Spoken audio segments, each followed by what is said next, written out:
ఇది సూచన. ఒక ఆయన అంటాడు నాది ఇంత ఉంది, ఆయనది ఇంతే ఉందని. ఆయన పెద్దోడు అంటాడు ఒక ఆయన, నేను బుడ్డోడు అంటాడు. ఇంకొక ఆయన ఏమంటాడు కృష్ణ పెద్ద సంఘం నుండి బుడ్డబుడ్డలను వేసుకొని తిరుగుతాడు. ఎవరు బుడ్డ, ఎవరు పెద్ద, ఎవరు గొప్ప, ఎవరు నిర్ణయించాలి? మాస్ కమ్యూనికేషన్ చాలా చెప్పినట్టు రోజు రోజుకి ఎన్నో మార్పులు వస్తున్నాయి. డిజిటల్ టెక్నాలజీకి వచ్చినాం. ఒకప్పుడు పేపర్ ఇది రాయాలంటే ఇదేసి హైదరాబాద్ బస్ స్టాండ్ పంపిస్తే ఆయన అక్షరాలు కూర్చుకొని ఒక వార్త పెడితే 3 రోజులు మనకు వార్త వస్తే అబ్బా వార్త వచ్చిందని సంతోషపడ్డ రోజులు ఉంది. ₹1 అడుక్కోకుండా 20 వార్తలు 30 వార్తలు రాసి ఇంటికి వెళ్ళిన సందర్భాలు ఉన్నాయి. యాజమాన్యాలు పార్టీకి ఒక పత్రిక అయింది, పార్టీకి ఒక ఛానల్ అయింది. డబ్బులున్నోడు ఛానల్ పెట్టుకున్నాడు, డబ్బులు ఉన్నోడు పత్రిక పెట్టుకున్నాడు. అందులో విలేకరులకు జీతాలు కుటుంబాన్ని పోషించాలి. ఎంతమంది ఎన్ని కష్టాలు పడుతున్నామో వారికి అంతరాత్మ మన మనస్సాక్షి తెలుసు. వేతనాలు లేక 100 అడిగిండు 50 అడిగిండు కాదు, వాడు వైట్ ఎలిఫెంట్ ఆర్థిక కుంభకోణాలు చేసి కోట్లు సంపాదిస్తుంది. మనము కూటి కోసం అక్కడ ఇక్కడ ఏ ప్రెస్ మీట్ జరగబోతుందా అని రోడ్డు మీద అడ్డా కూలీ లేక నిలబడి పోతున్నాం. సూర్యాపేట ప్రస్తుత పరిస్థితి రోడ్డు మీద అడ్డా కూలీ. ఇంకా గమ్మత్తైన విషయం ఏంటంటే మొన్న ఒకరు స్టేట్మెంట్ ఇచ్చారు. ఇంట్లో వాళ్ళని కించపరిచినట్టు కాదు కానీ ఇంట్లో పనిచేసే వాళ్ళ సంఘం అధ్యక్షురాలు మాట్లాడుతూ అన్నది. ఇంట్లో పనిచేసే వాళ్ళకు సంఘ అధ్యక్షురాలు, ఇంటి పని మనుషులు సంఘ అధ్యక్షురాలు ఒక ప్రెస్ నోట్ పంపించింది. సుధార సంఘాలు ఎవరు వృత్తుల్లో కించపరచలేదు. మనం వాళ్ళలో చైతన్యంగా వచ్చి కూడా ఒక సంఘం ఉంది, తాగు పెట్టడానికి సంఘం ఉంది, కులానికి సంఘం ఉంది.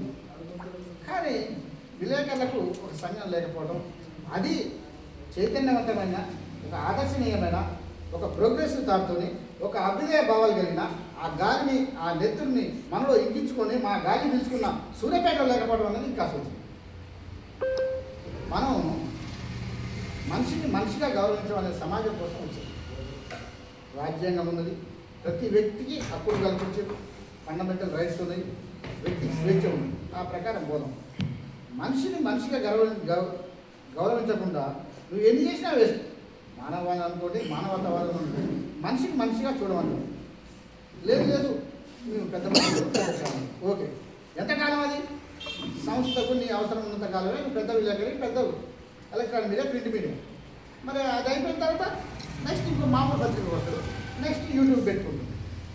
అసలు వాళ్ళ దృష్టిలో యూట్యూబ్ మీడియా కాదు, డిజిటల్ మీడియా కాదు, ప్రింట్ మీడియా కూడా చిన్నతనంలో పత్రికలు ఓన్లీ పెద్ద పత్రికలు ప్రింట్ చేసేది.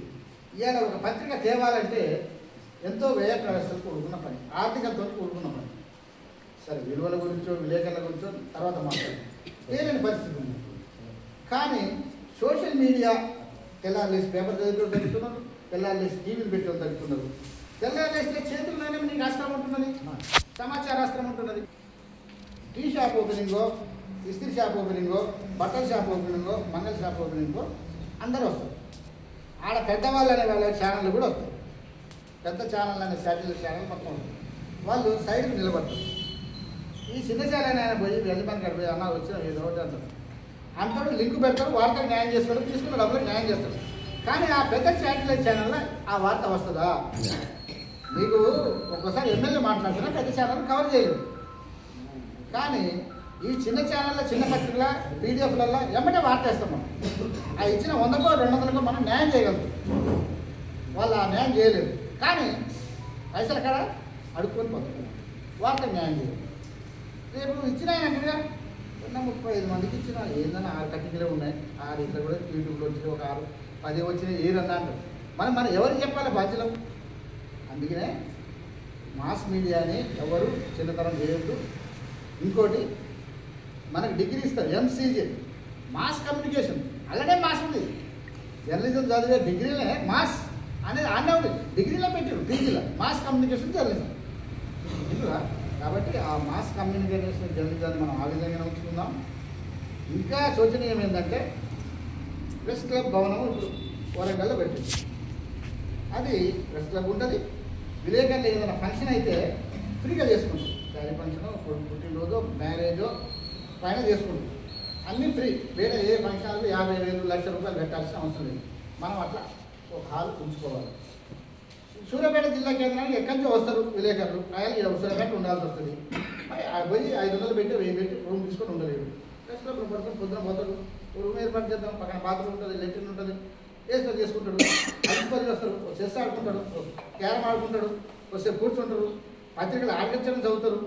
కాబట్టి ఇప్పుడు పబ్లిక్ క్లబ్ కావచ్చు, ఇంకో క్లబ్ కావచ్చు, రిసార్ట్స్ కావచ్చు, ఇవన్నీ ఏమిటి సార్ చెప్పినట్టు ఒక సేద తీరి మనం ఏంటి అని వృత్తి నుంచి వచ్చి ఆడ కూర్చొని భావాలు పంచుకోవడానికి జరిగే ఒక వేదిక. ఆ వేదిక ఇక్కడ లేదు. మనకు గతంలో శంకుస్థాపన చేసారు, ఓ 45-50 లక్షలు బిల్డింగ్ ఫండ్ వచ్చిందని చెప్పారు. ఆ ఫండ్ మళ్ళీ వాపసు పోయిందని చెప్పారు. మరి ఇంకోటి సంగతి ఏంటంటే కొందరు అనుకునే వాళ్ళు 10 సంవత్సరాలు అధికారం ఉండదు. మరి సూర్యాపేట ప్రెస్ క్లబ్ గురించి అప్పుడు సందర్భం రాలేదు. 10 సంవత్సరాలు మీరే అధికారం, మీరే బిల్డింగ్ కట్టవచ్చు, మీకన్నా డబ్బులు ఉన్నాయి, కానీ ఎవరు ముందర పనిచేశారు.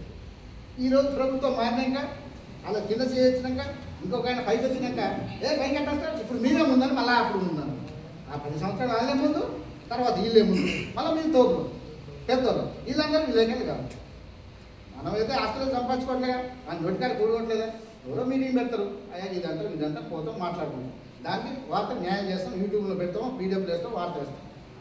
కానీ ఆస్తులు సంపాదించుకుంటున్నాం, కోటీశ్వరులు అవుతున్నాం, మనం ఏమైనా ఆదాని అంబానీ లేక పెంచుకుంటున్నాం.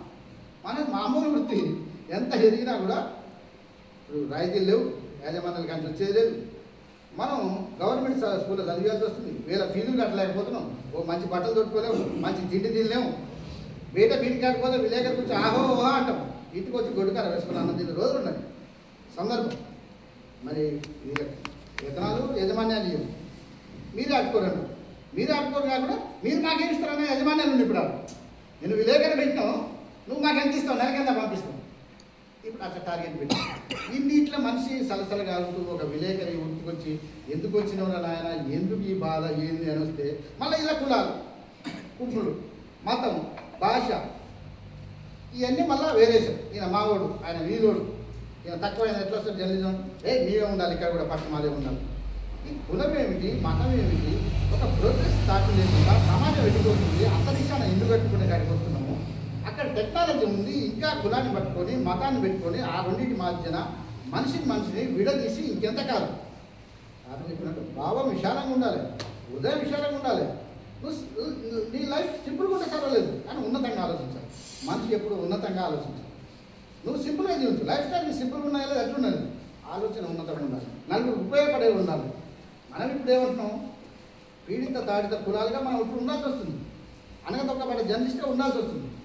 ఏమి చైతన్యం లేదా, ఇంకా గుర్తుపట్టిన మన వాళ్ళ భావజాలంతో ఉన్నాం అందరం. ఈ భావజాలను ఎప్పుడు విననాడదాం, ఎప్పుడు చైతన్యవంతమవుతాం, ఇప్పుడు కాకపోతే ఇంకెప్పుడు. ఒక నినాదం ఏముంది, ఇప్పుడు కాకపోతే ఇంకెప్పుడు అవుతాం. డిగ్రీలు చేసినాం, మన అమ్మాయిలు చదువుకుంటారు, గ్రామీణ ప్రాంతాల నుంచి వచ్చిన వాళ్ళు ఏదో ఒకటి బతుకుంటే వారికి పొల పెట్టడం, ఇది విలేకరు కాదంటాం, ఆయన మీద షికాయతలు పెట్టడం, ఈయన యాజమాన్యం ఫోన్ చేయడం, వాడిని తీసేయడం, ఈయన తీసేయడం. ఇది ఎంతకాలం సహితం. చిన్న పెద్ద తారతమ్యం లేదు, విలేకరు అంటే విలేకరు.